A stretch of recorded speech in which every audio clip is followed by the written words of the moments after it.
to prepare yourself with the camera is you have to leave the camera out. Let it go ahead and make the adjustment. And then once you can look through the viewfinder and see something, you're ready to shoot. It's kind of like if we were on the East Coast where it snows. Again, you have this problem, moisture that you cannot see. Even though it's snowing, when it stops snowing, there's still moisture in the air.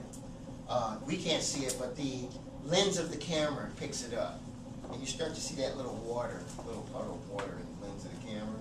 And tech people hate that. They hate that because they're going to swear you pour some water on the camera. When I was in school, they actually had a shoot in the snow. The worst time to shoot is in the snow. We didn't have big cameras like this. We had the cameras with the VHS tapes. Our cameras were they weren't real big, but they were heavy, real heavy. So there's a tendency why if you're the camera person, you're there setting up something for the shot, you get tired of holding the camera, and it might come out of your hand. It goes in the snow. Now it's all messed up. And you bring it back to the tech person, and they're like, "How come the camera's wet?" Man, this camera's wet when I got it. It was wet when I got it. I think all the cameras are wet. All of them are wet.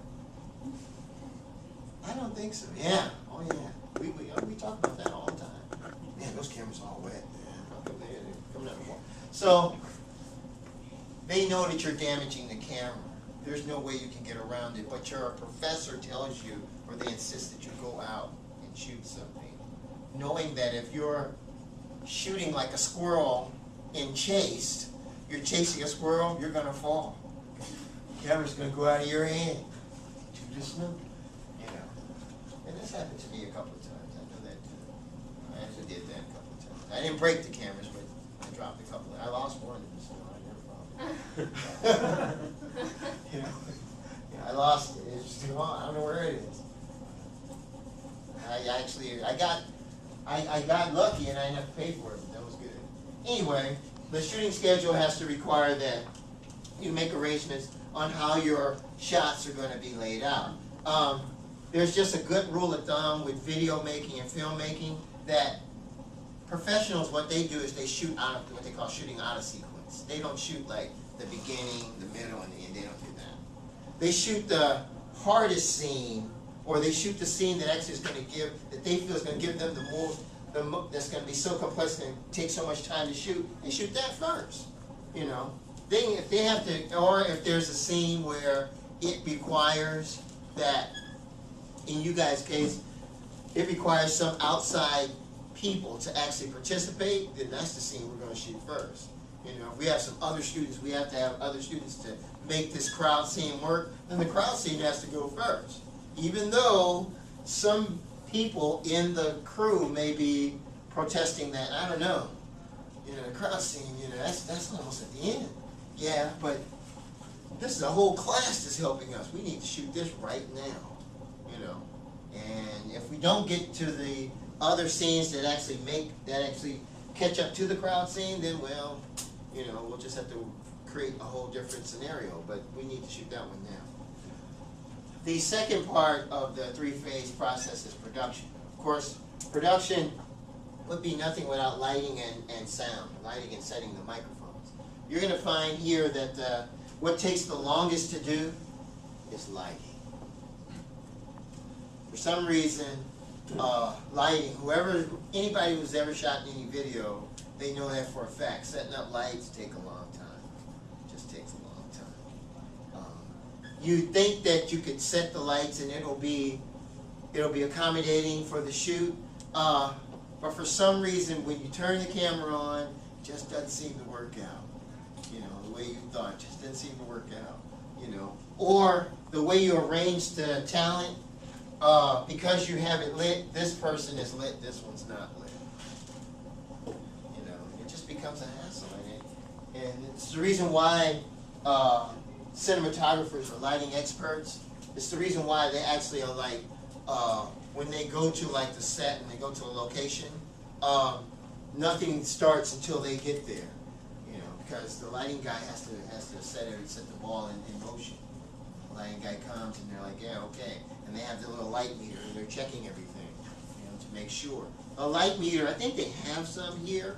Don't know if we really need them because we'll mostly be shooting like at night, so there would be no need to have a light meter. But I could bring some. If they have some, I'll bring it in just to let you see it. Basically, the light meter is just a little monitor. It's a little meter that indicates what f-stop you should have the camera set to based on the illumination in that room. That's what it's telling you. It's telling you like this should be f8, or this should be f3. That's what it's telling you. And cinematographers, they keep them on like a medallion around their neck, And if you see a cinematographer without a light meter, you can almost bet that they'll probably stop the production. They'll stop the shoot until they go get it, or they'll have somebody go get it. You need my light meter. I don't know what that is, sir. Go get it. Just find it. It looks like a little box. Go get it. Where is it? I don't know. Just go look for it. And they'll get that, and then they'll get started. Microphones, though. Microphones, depending on where you want to isolate the sound, where you want the sound to be, the most sound to be actually gathered or actually received.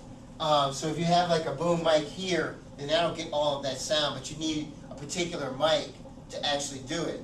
And microphone setups can be kind of stressful too, just like lighting, only because of the fact that if you're having a boom mic, I think we do have a boom mic with the stand. I think they have that. I think they do. I'm not sure. I've never seen that yet. But I think they have that. I think the digital video department, I think they might have bought something like that. Normally you have like somebody holding the boom.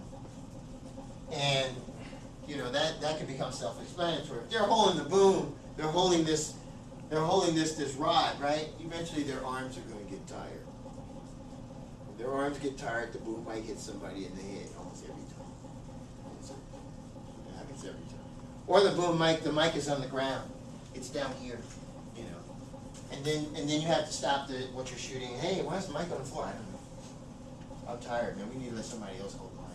I'm tired. That mic's heavy, man. The mic only weighs, I think it only weighs like 6 or 7 pounds. It's heavy, man. It's heavy. It's getting heavy. It feels like a ton. I can't hold it.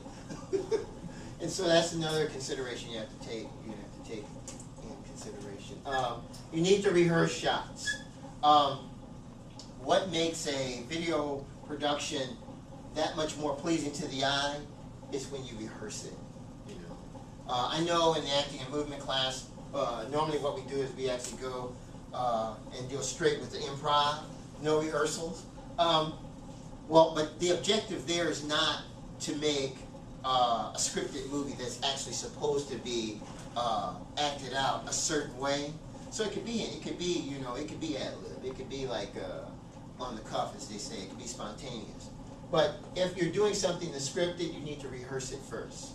You at least need to do at least 1 or 2 walkthroughs. And then after that, you want to shoot the video. Shooting the video probably it takes the least amount of time and it goes the fastest. Because after you set these 2 things up, it becomes a lot quicker to just shoot it.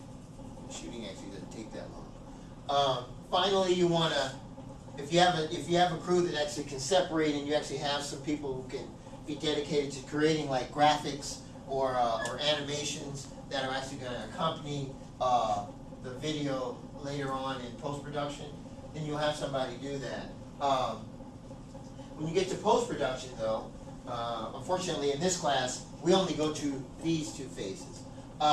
When you get to post-production, which is editing, that's another class. Here at the Art Institute, they don't seem to believe that you can actually do all 3 of these in one class.